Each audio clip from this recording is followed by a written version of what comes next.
story. I'm here with Sabriah, and we are in a really significant place. We are on a field hockey pitch that she has spent countless of hours playing on, and she's dressed in her formal dress. Why are we dressed in your formal? Because I didn't get a formal this year.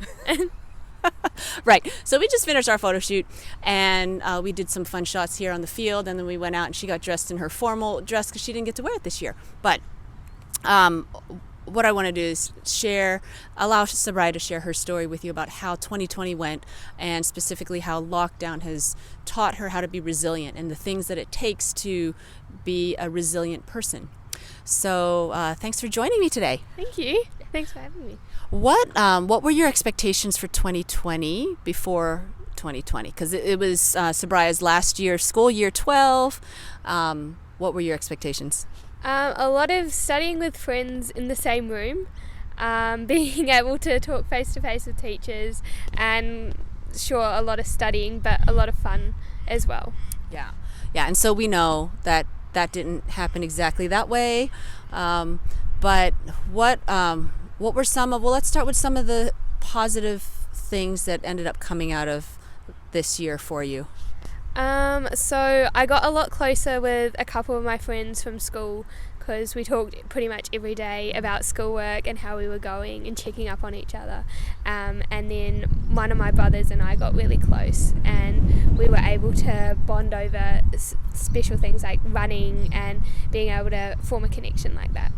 Yeah, so you were telling me, or maybe your mom was telling me, that you're used to working out and exercising and training, and because you couldn't do that as much this year, you did some running instead, and your brother would join you? Yeah, so I would normally be training 2-3 times a week, and I wasn't able to do that because we weren't able to come down to the hockey ground, and so me and my brother would go for a run every morning, which helped me be able to set myself up for the day in a good mood, and being able to spend that time with my brother also helped.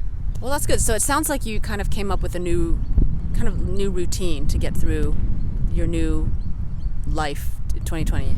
Yeah, I would normally have never run that much with Seth. We would have maybe done an occasional weekend run, but it was every morning, and it helped me get out of bed and start the day with a good, positive way. Yeah, that's good.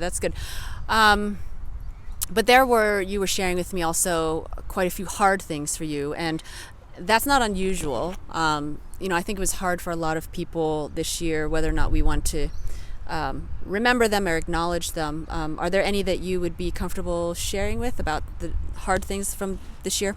Yeah, a couple of my friends really struggled a lot more than others, and one of my friends tried to kill herself, and I was able to be there and support her, and that happened. And then just before exams, someone else from my year level who was a friend also, we weren't able to support her enough in time, and so that was really hard to have to face that just before exams and support my friend through that as well. Yeah. I think that mental illness and just like the mental health of people through the lockdown is, I was saying earlier, that it's going to take years for us to figure out, to really see the toll that it took on not just teens but all people, their mental health. So yeah, I'm really sorry that you had to go through that. But I'm happy to hear about your friend, that you caught her in time. What advice do you have, having watched, kind of walked your friend through that dark period? What advice would you have for other teens who might be in your shoes or in your friend's shoes? It sounds very basic, but don't be afraid to reach out, whether you're supporting someone or in that place, because even if you say something but it's not what you normally say, someone will pick up on it and someone will be there to support you. And a lot of people do want to be able to support them, but no one gives each other a chance. So give your friends a chance to be able to support you. Yeah, that's good. I think being able to admit that you need help, or like, yeah, it's a tricky thing, even for adults. So it's especially hard for teens. And so, how are you a stronger person now, having come through some of those difficult situations? How has that taught you to be resilient? It's not taking anything for granted, and just enjoying the little moments with your friend. And even if it's watching a movie together and not even speaking, but being able to just enjoy that moment that you're in and not taking that for granted.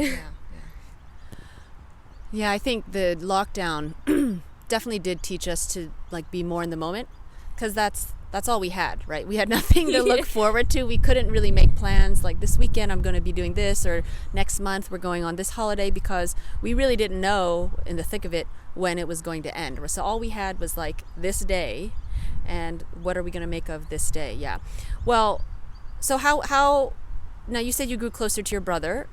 What were some of the things, and you were running with him, so being present with the family, what are some other ways that your brother was able to support you, or vice versa?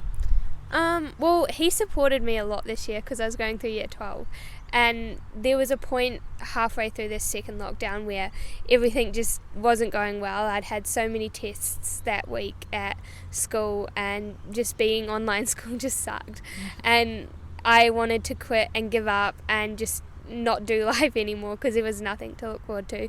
He kind of just was there in the moment with me and got me through it and supported me through it and made sure that I got out of that place in the end and was able to go back to school on Monday. And he kept running with me to give me something to look forward to. Yeah, wow.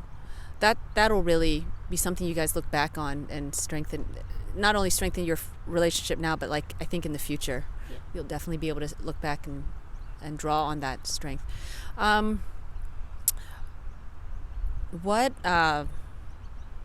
you mentioned online learning, so tell me a little bit about that. How did online learning suit you?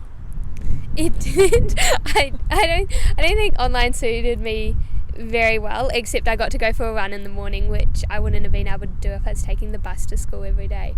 But it was really hard to not be able to see my teachers face to face and not be able to have those classroom discussions that you normally get in a classroom. Yeah. So what has it taught you getting ready for uni about your learning style? Like, what has it revealed to you? I'm definitely a hands-on learner, and that I need someone to explain it to me face to face, and that if I don't ask for help, I'm never going to get it. And yeah. Well, that's good. Well, we just finished a photo shoot, which went way over the time that I usually go for these, because I just had so much fun. We are sitting, like I said, on a field hockey pitch, and she's dressed in her formal clothes, because we did 3 mini shoots basically, and I couldn't stop because it was just so exciting. She brought fun changes of clothes, and her brothers came as well. I really wanted to capture just different aspects of who you are, and you brought clothes to match that. Tell us just a little bit about where we are and what role field hockey has played in your life. Well, we're at my home hockey ground, and I've played here the whole time I've lived in Australia. Oh, no, sorry, I've played here for a couple of years, and it's been where I practically live and where I've grown up in the last couple of years. And I've played hockey, I've umpired, I've coached, and I've formed a lot of different friendships here. Yeah. So it's definitely something that I look at and go, that's where I've grown up. Yeah. And tell me about the dress. So you obviously bought it before the pandemic.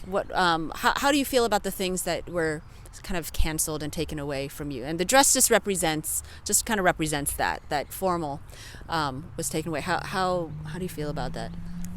I was really disappointed, and it really sucked that I wasn't able to enjoy that moment with my friends. And I think not being able to go to formal kind of just shows how much we missed in 2020. But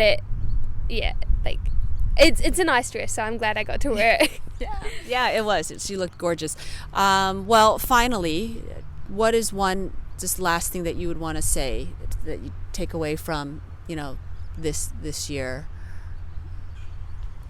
Again, like, live in the moment, but also don't be afraid to reach out to your friends, and if they reach out to you, just support them, listen to them. Don't pressure them by asking questions, just listen to them. And sometimes that's all they need, is someone to talk to. So live in the moment and just listen to your people around you. Yeah. Good advice. Wise beyond the years. It takes a lot of us, even as adults, to learn those kind of things. And, the teens of this generation have been through so much, and of learning things years before some people end up having to. So I'm really glad that we had this evening together and meeting you. And thank you for being open and sharing your story with us. Thank you for having me. It's been lovely.